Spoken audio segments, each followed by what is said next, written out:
Hello everyone and welcome to Sinful Gaming. I hope you're all doing well, I hope you're all staying safe, and most of all, I hope you're all fighting that war against the Grey.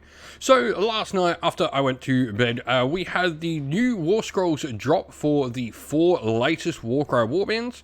Now, one of them is the Wilder Corp Hunters, which we've already seen the War Scroll for. Obviously, that came out in the latest Cities of Sigmar battle tome. That still isn't on general release, but it is out there. We've done a review looking at stuff from Cities of Sigmar before. Plenty of people have, so we're not going to go through the Wilder Corp Hunters today.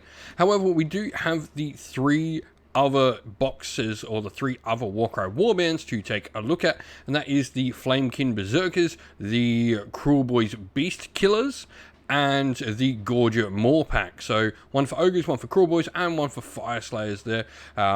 All some really amazing miniatures. Warcry has been smashing it out of the park of late, and I love getting to use them on my Age of Sigmar games as well. Now, before we get into the video proper, I just want to show people how they can find this, because we have had a couple of people say that they struggle to find this stuff. So you go to warhammercommunity.com, and then you go to this tab here that says downloads. It'll be up the top regardless of what sort of entrance you get. Click on Warhammer Age of Sigmar. Now, from there, this is to find their Age of Sigmar rules. You can then go to additional rules here, or you can just scroll down and click on additional rules, and that will take you to all the Warcry warbands that now get rules. You'll also have things like the Iron Jaws Battle Tome update. You've got Trug, you've got your units of the Warhammer Underworlds warbands as well there. You've got Path to Glory rules for free. A bunch of stuff here, all free to download rules for a bunch of units you have in these other various game systems, which is really cool. And they're all printer friendly as well, so you can print out like pages of War Scrolls, which is cool. For those that aren't going to, be in a battle tome. But I've got these all pulled up, so we're going to take a look at that of each in turn of the 3 new ones. Like I said, we've already taken a look at Wilder Corp Hunters. We should have a battle report up with them and the Kruleboyz Monster Killers sometime in the near future, and we've already got one up with the Ogor Mawtribes for Warcry. Today's video is brought to you by Gap Games, a fantastic retailer in Australia for a variety of different miniature war games. If you'd like to help support the channel, we have an affiliate link where by clicking on and purchasing, you'll help support the channel, but you'll also help support Gap Games, which is a fantastic servant to the community. And so, first of all, we have the Ogor Mawtribes. Now, we actually get 2 parts here because we also get the faction terrain, the Maw Pit, as well. Now, Gorges, they are obviously an Ogor Mawtribes unit here. You've got 5 wounds each, a 6+ saves. This is pretty cool because it means there are going to be 2 models on objectives with those 5 wounds. Movement 6, bravery 8. So, very similar to what Gorges has always been, they are going to have a very, very low save. They've got no additional sort of protection on them, except one thing, and that's sort of their deployment method as well, which is during deployment, instead of setting up this unit on the battlefield, you can set it up in ambush, and if you do so at the end of any of your movement phases, you can set this unit up on the battlefield more than 9 inch from all enemy units. So it is just a free deployment anywhere on the battlefield 9 inch away, obviously standard rules. Pretty cool stuff. You can obviously increase some of your models to various different upgrades. So the Clawback is like your unit champion. You add one to its attacks and it can issue commands to the unit. And then you've got the Cave Howler as well. And the Cave Howler is 1 in every 5. But this also allows you access to Agonizing Roar. You roll a dice for each enemy unit that receives a command within 12 inch of a friendly Cave Howler. So you do have to measure from the Cave Howler model. On a 5+ though, that command is not received, though it still counts as being used. And the command point that was spent to issue the command is lost. Pretty cool ability all in all. I don't think you'd ever want the Army of Renown of all of these, so it could be really cool and quite disruptive of your opponent's force. But I think this is, a unit that definitely has maybe some play. Points values depending, they are 220 points, which when we consider it is 25 wounds we're getting here, though albeit on a 6+ save, it's not terrible. Attacks wise, they're bone shattering strikes, 2 inch range, 3 attacks, 3s and 3s, round 1 damage 2. Pretty standard ogre stuff there. But then we also get the faction terrain pit. Now, only Ogor Mawtribes armies that include this can include this faction terrain. Ogor Mawtribes armies that include a Maw Pit cannot include the Great Maw Pot. So this is pretty cool because it does mean you can now switch out the Maw Pot for the Maw Pit as well. You can set it up, and this terrain feature is defensible and can be garrisoned by one butcher. The garrison is referred to the terrain feature's head butcher in the rules on the war scroll. So, the Throat of Go. At the end of the charge phase, the player whose turn it is taking place must roll a dice for each unit in their army that is within 12 inch of the terrain feature and within 12 inch of any units in their opponent's army and more than 3 inch away from all units in their opponent's army. On a 3+, those units suffer D3 mortal wounds as the Maw tries to eat them. The terrain feature has a head butcher. This ability affects units within 18 inch if it does. Has no effect on gutbuster units, however, so if you are playing an opposing gutbuster force, it won't work.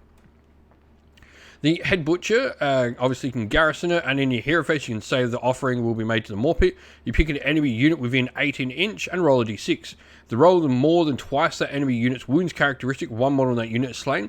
If the roll is more than 3 times, 3 models in the unit are slain. So it can be pretty cool to remove, like, you could get lucky here and roll up against a Stormcast unit of like Sequitors or something and roll 6 and remove 3, or roll 6 against against a unit of Annihilators and remove 2 of them. Now, it fights back this is the coolest rule. The terrain feature picked to be smashed to rubble monstrous rampage, and the monstrous rampage is unsuccessful. The monster that carries it out will take 3d6 mortal wounds. A smash to rubble monstrous rampage is unsuccessful if the roll was not a 3+, just to state sort of how it works. This is really, really cool. I absolutely love the idea of this, of like the terrain actually fights back, because it is, a giant maw in the ground. I can't wait for something to like try and smash to rubble and just fall to pieces against this. It'd be really, really fun. But all in all, like, I don't think they're bad. Maybe the Gorges are a little bit expensive, not terribly. Maybe 200 was more right for them, but they're definitely a useful unit on the tabletop.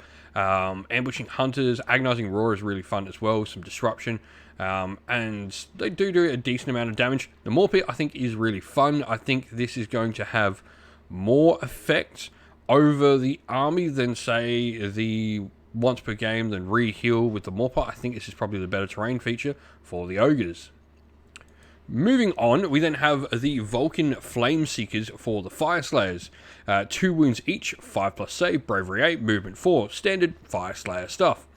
Now, something that should be mentioned as well is they do have a really cool ability in the new Army of Renown that they can jump around with friendly magma drops, which is super, super useful, really increasing the speed.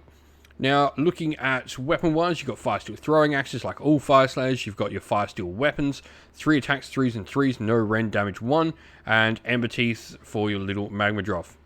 Now, so no rend on them is definitely a harmful thing. They are coming in at 140 points for 9, so not incredibly expensive. But they do have a few abilities. Magma Drop Scale Whip. While this model includes a Droftmaster, enemy monster within 3 inch cannot carry out monstrous rampages. So that's pretty cool.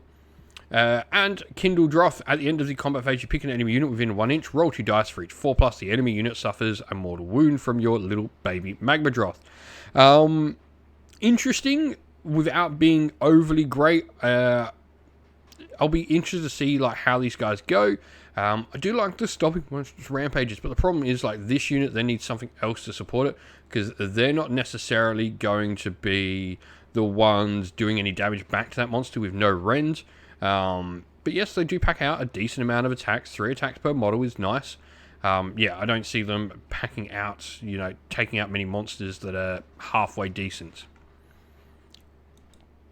Lastly, we have the Kruleboyz Monster Killers. Now, 2 wounds, 5 up save, bravery 5, 5 inch move. Standard Kruleboyz stuff, same as the others. You have a Beast Knob, so 1 in every 8 models can be the Beast Knob, and he adds 1 to his attacks. The Musician means monsters cannot retreat within 3 inch. And 1 in every models can also be a Clutcher Grot that has a spiky shell. And so, a tough grot to swallow. Once per phase, when an enemy monster within 6 inch of this unit is picked to carry out a monstrous rampage, if this unit has any Clutcher Grots, you can say the monster will try to gobble up a Clutcher Grot instead, and if you do so, roll a dice on a 2+, the monster cannot carry out any monstrous rampages. On a 1, the Clutcher Grot is eaten, because he's got his little spiky turtle shell on. Pretty cool ability. I mean, it's not auto like the other one, but it does have like this unique sort of rule play. I like it. It's cool. Now, Bait and Trap. At the start of the combat phase, you pick an enemy monster within 6 inch of this unit and roll a dice. Add 1 to the roll. If the model has any wounds allocated on a 3+, it gets struck last. On top of this, we have Monster Killer weapons, so a 2-inch range with 3 attacks, 4s and 3s, no rend damage 1, and the Spiky Shell is just another little attack. These guys could do a bit more to a monster, like not being able to carry out monstrous rampages is nice. They are coming in at 135 for 8 models, not terribly pointed. They are not battle line in any form though, so they're definitely not going to replace like Gut Rippers, but maybe we could see a few of these in some armies. I think they're interesting enough. But what do you think of all the 3 different units we've seen here? I think out of all the War Scrolls we've seen, I think the Morpit is the most interesting because there's a clear, for me, upgrade on the sort of Morpots. But what are your thoughts on it? Let us know down in the comments below. And that's the end of the video. We hope you all enjoyed it. If you did, please don't forget to leave a like and subscribe to the channel, and also drop a comment down below letting us know what you thought about the video. If you'd like to come chat more with me and other members of our fine little community here at Sinful Gaming, we have a Discord server linked down in the video's description. Also linked down in the video's description are the best ways to help support the channel.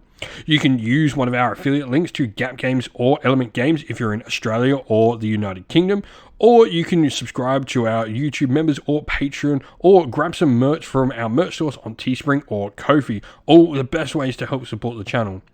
As a special thanks to all our Patreon and YouTube members, we'd like to give them all a shout out. So thank you to our Patrons: Broken Chef, Andy C, Grimscold, Colorblind Magic, Benjamin Swallows, James Cater, Mark Harvey, Domir, Average Wargamer, JJ Austrian, Cure Dynamic, Andrew Bowen, Outer and Shot First, Kenny Lowell and Soren. And to our YouTube members: Green Roots Gaming, Ronya, Lock Lorick, The Johnny84, Broken Chef, Ariana Edwards, Monty's Tabletop Terrain, James Tillman, Disco, John Castle, and Gargamel196. Thank you all once again for watching. Like, subscribe, comment down below. Stay safe everyone, stay well, and most of all, keep fighting that war against the Grey. Ciao for now.